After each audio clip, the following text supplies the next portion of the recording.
안녕하십니까. 연중식이 마지막을 보내고 있는 연중 33주일 오늘의 전례는 종말에 관해서 말합니다. 그런데 우리는 전혀 하늘과 땅이 사라지는 종말을 본 적이 없습니다. 아마도 영화나 만화에서 종말을 묘사하는 장면이 우리가 아는 종말의 전부일지도 모르겠습니다. 그래서 오늘 복음이 전하는 종말은 이 땅에서 잘 살아가고 있는 우리에게 어렵게 다가올지도 모르겠습니다. 하지만 우리 주위에는 생을 다하는 수많은 사람들이 개인적인 종말을 맞이하고 있고, 또 우리 젊은이들이 초점 없는 눈동자와 뭘 해야 할지 모르는 진공 상태는 종말이 세상 끝날에 땅과 하늘이 사라지는 일이 아니라 지금 우리 주위에도 일어나고 있는 일이라고 여겨집니다. 그럼 오늘 말씀이 의미하는 종말이 무엇인지 함께 생각해 보도록 하겠습니다. 예수님께서는 활동을 시작하시며 하느님 나라를 선포하심을 복음서는 이렇게 전합니다. 때가 차서 하느님의 나라가 가까이 왔다. 회개하고 복음을 믿어라. 여기서 말하는 때가 차서라는 의미, 이 때가 차서라는 의미는 시간의 흐름에 따른 것이 아닌 하느님께서 정하신 시간이 다다랐다는 의미입니다. 그래서 시간의 흐름은 연대기적인 크로노스, 시간의 흐름을 말해주는 거죠. 하느님께서 정하신 때라는 카이로스가 또 있습니다. 그래서 오늘 복음이 얘기하는 때가 차서라는 것은 바로 이 카이로스를 뜻하는 것이죠. 하느님께서 활동하시는 구원의 시간이라는 뜻입니다. 그래서 우리 생활 성가 중에 주님의 시간에 그의 뜻 이루어지길 기다려 하는 그 주님의 시간이 바로 카이로스, 때가 차서라는 이야기지요. 그러므로 모든 활동과 말씀의 시간은 예수님의 모든 활동과 말씀의 시간은 하느님께서 마련하신 구원의 때, 다른 말로는 종말의 때라고 부를 수 있겠습니다. 종말의 때.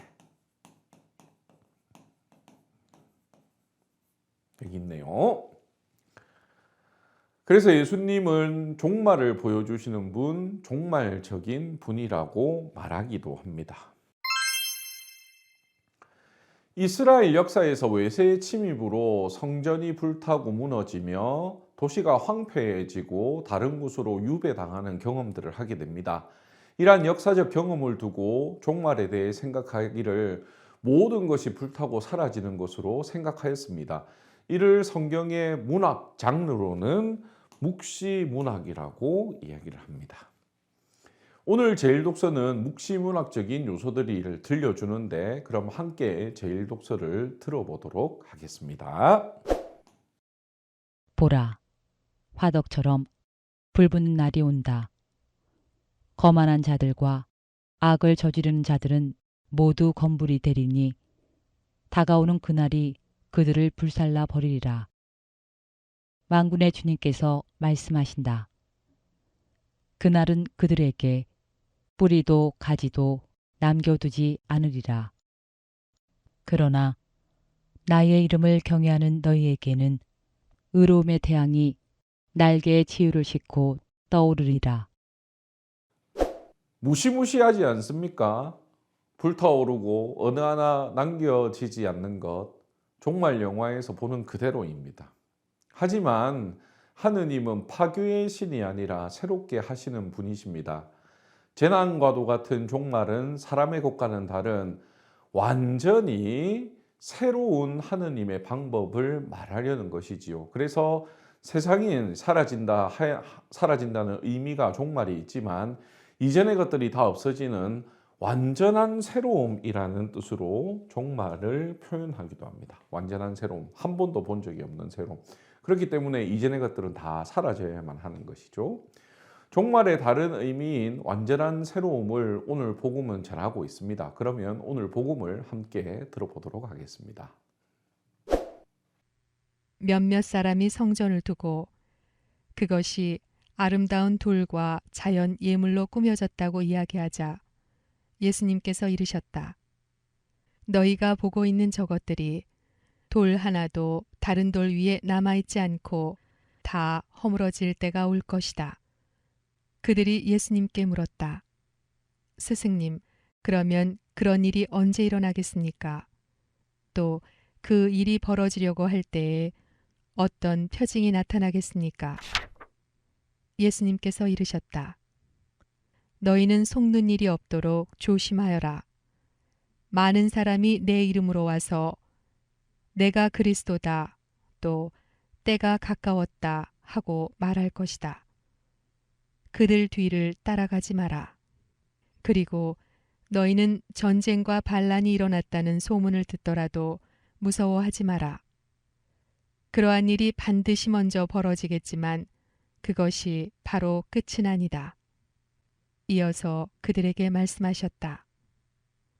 민족과 민족이 맞서 일어나고 나라와 나라가 맞서 일어나며 큰 지진이 발생하고 곳곳에 기근과 전염병이 생길 것이다. 그리고 하늘에서는 무서운 일들과 큰 표징들이 일어날 것이다. 그러나 이 모든 일에 앞서 사람들이 너희에게 손을 대어 박해할 것이다. 너희를 회당과 감옥에 넘기고 내 이름 때문에 너희를 임금들과 총독들 앞으로 끌고 갈 것이다. 이러한 일이 너희에게는 증언할 기회가 될 것이다. 그러나 너희는 명심하여 변론할 말을 미리부터 준비하지 마라. 어떠한 적대자도 맞서거나 반박할 수 없는 언변과 지혜를 내가 너희에게 주겠다. 부모와 형제와 친척과 친구들까지도 너희를 넘겨 더러는 죽이기까지 할 것이다. 그리고 너희는 내 이름 때문에 모든 사람에게 미움을 받을 것이다. 그러나 너희는 머리카락 하나도 잃지 않을 것이다. 너희는 인내로써 생명을 얻어라. 이스라엘 백성이 신앙의 중심으로 삼았던 성전은 이스라엘 백성의 모든 정성이 녹여져 있습니다. 그래서 복음은 성전이 아름다운 돌과 자원 예물로 꾸며졌다라고 전합니다. 그런데 예수님께서는 그 웅장하고 아름다운 성전이 다 허물어질 때가 올 것이다 하고 예고하시죠.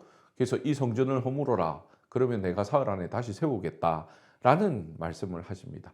실제로 기원 후 70년경에 로마 군대에 의해 성전은 파괴됩니다. 하지만 예수님께서는 이미 이 성전을 허물어라. 그러면 내가 사흘 안에 다시 세우겠다고 말씀하신 그 성전이란 의미는 바로 십자가에서 순환하시고 죽으시며 마침내 부활하시는 당신의 몸을 두고 성전이라고 말씀하시지요.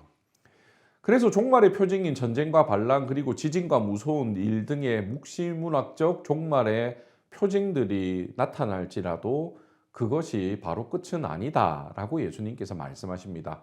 오히려 믿음의 일 때문에 미움을 당하고 끌려가게 된다 하더라도 예수님 안에 머무르는 것이 또 예수님과 함께 그 어려움을 견뎌내는 것이 완전한 새로움인 종말이라고 말씀하십니다. 예수님과 함께 예수님 안에 머문다면 시련이나 어려움이 없지 않겠지만 예수님 안에서 완전히 새롭게 되는 삶을 느낄 수 있습니다. 그래서 예수님께서는 오늘 복음은 인내로서 생명을 얻어라 라고 우리에게 말씀하시는 것이지요. 아무것도 바뀌지 않았지만 모든 것이 새롭다. 신앙생활은 이것을 우리에게 말해주고 있습니다. 신앙생활을 한다고 해서 어려운 일들이 사라지거나 가벼워지지 않습니다. 믿는다고 해서 우리가 바뀌는 거 한 개도 없죠. 하지만 신앙은 그 어렵고 힘든 일들 안에서 예수님을 만나도록 이끌어줍니다. 왜냐하면 이미 삶의 의미와 목적을 예수님을 만난 충만의 시간, 아까 얘기했죠. 카이로스를 다시 우리가 발견하기 때문입니다. 그래서 흐르는 시간이 아니라 일어나는 수많은 일들 가운데서 예수님을 만난 충만한 시간으로 우리의 삶을 이끌고 갑니다. 그래서 현실을 살면서도 영혼을 살아가는 문이 열리게 되는 것이지요. 신앙은 언제나 종말적입니다. 모든 것이 무너지고 사라지는 묵시문학적 종말이 아니라 이전에 한 번도 경험해 보지 못한 예수님의 새로움을 살아가는 것이 바로 신앙이지요. 그래서 지속적으로 미워하는 사람을 용서할 수 있는 마음도 생기고 이해하지 못하는 사람 관계를 이해하고자 하는 폭이 넓어지며 또 부조리나 부정 앞에서 침묵했던 일들에 소리 높여 아니요! 라고 외칠 수도 있습니다. 무엇보다도 사랑하지 못한 사람을, 일들을 사랑할 수 있는 마음을 지니게 됩니다. 신앙의 이러한 모습은 마음의 변화 혹은 마음의 평화가 아닌 예수님을 믿어서 생기는 새로운 시야, 완전한 새로움인 종말을 살아가는 것이지요. 이처럼 종말을 살아가는 신앙인은 완전한 새로움을 살아갑니다. 오늘 제2 독서는 새로운 삶을 살아가는 그리스도인의 모습을 보여줍니다. 그러면 함께 제2 독서를 들어보도록 하겠습니다. 형제 여러분, 우리를 어떻게 본받아야 하는지 여러분 자신이 잘 알고 있습니다. 우리는 여러분과 함께 있을 때에 무질서하게 살지 않았고 아무에게서도 양식을 거저 얻어먹지 않았으며 오히려 여러분 가운데 누구에게도 폐를 끼치지 않으려고 수고와 고생을 하며 밤낮으로 일하였습니다. 우리에게 권리가 없어서가 아니라 우리 스스로 여러분에게 모범을 보여 여러분이 우리를 본받게 하려는 것이었습니다. 사실 우리는 여러분 곁에 있을 때 일하기 싫어하는 자는 먹지도 말라고 거듭 지시하였습니다. 그런데 듣자 하니 여러분 가운데 무질서하게 살아가면서 일은 하지 않고 남의 일에 참견만 하는 자들이 있다고 합니다. 그러한 사람들에게 우리는 주 예수 그리스도의 이름으로 지시하고 권고합니다. 묵묵히 일하여 자기 양식을 벌어먹도록 하십시오. 새로운 삶을 살아가는 그리스도인은 무질서하게 살거나 나태하게 살거나 이웃을 흉보며 살아가지 않습니다. 오히려 자신에게 주어진 일을 직업으로 충실하게 살아갑니다. 우리 부모님의 모습을 보면 너무 충실하게 살아가시죠. 자녀를 사랑하기 때문에 직업의 일에 소홀히 하지 않습니다. 부모님도 놀고 싶고 게으르고 싶고 때로는 나태하고 싶을 것입니다. 하지만 사랑하고 양육해야 될 자녀들이 있기에 그 모든 노고와 희생을 사랑으로 바칩니다. 때때로 젊은이들은 해야 할 목표도 없이 방황하고 시간을 허비하기도 합니다. 하지만 해야 할 의미와 목표가 분명하게 있다면 온 힘을 다해서 그곳으로 달려가지요. 그리스도인이 된다는 것은 삶의 의미와 목표가 예수님 안에 있기에 예수님의 말씀과 행동을 그대로 살아가려고 노력하는 것입니다. 게으름이나 나태가 끼어들 자리가 없으며 매일의 삶에 충실하다는 것은 예수님이라는 완전한 새로움을 각자의 삶의 자리에서 구현하는 것이라 여겨집니다. 그래서 오늘 많은 젊은이들이 꿈꾸는 돈 많은 백수라는 워너비는 있을 수 없는 일입니다. 그래서 오늘 제2 독서의 마지막은 이렇게 공고합니다. 그러한 사람들에게 우리는 주 예수 그리스도의 이름으로 지시하고 공고합니다. 묵묵히 일하여 자기 양식을 벌어먹도록 하십시오 라고 우리에게 공고하지요. 연중 시기의 마지막을 보내는 우리는 종말에 대해서 생각해 보았습니다. 이제 여러분 각자에게 물어보겠습니다. 여러분의 마지막이 어떠했으면 좋겠습니까? 세상의 모든 일과 기억이 사라진다 할지라도 예수님께서 나를 사랑하시고 또 내가 예수님을 사랑한 기억만은 사라지지 않았으면 좋겠습니다. 그 지워지지 않는 사랑으로 또 한 주간을 살아가는 우리 모두가 되었으면 좋겠습니다. 감사합니다. 다음 주에 뵙도록 하겠습니다.